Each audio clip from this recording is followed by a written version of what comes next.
చాలా కాలం క్రితం ప్రహ్లాదుడు అనే చిన్న పిల్లవాడు ఉండేవాడు. ఒక శక్తివంతమైన రాజుకు జన్మించినప్పటికీ అతని హృదయం మాత్రం శ్రీ మహావిష్ణువుకే అంకితమైంది. కాని ఇక విఘంతి అతని తండ్రి హిరణ్యకశిపుని కోపనికి గురిచేసింది. ఎందుకంటే ఆయన విష్ణుని నామాని వినడానికే సహించలేకపోయాడు.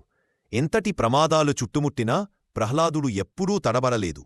చేతులు జోడించి అచంచలమైన విశ్వాసంతో అతని మృదువుగా జపించాడు, నారాయణ నారాయణ.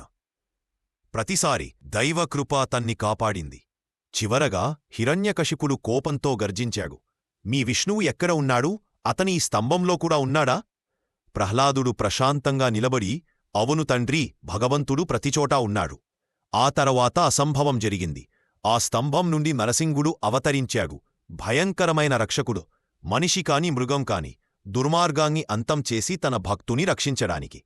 ప్రహ్లాదుడి కథ కేవలం అద్భుతాల గురించి మాత్రమే కాదు, దేవుణ్ణి భూమికి తీసుకువచ్చినంత లోతైన విశ్వాసం గురించి కూడా.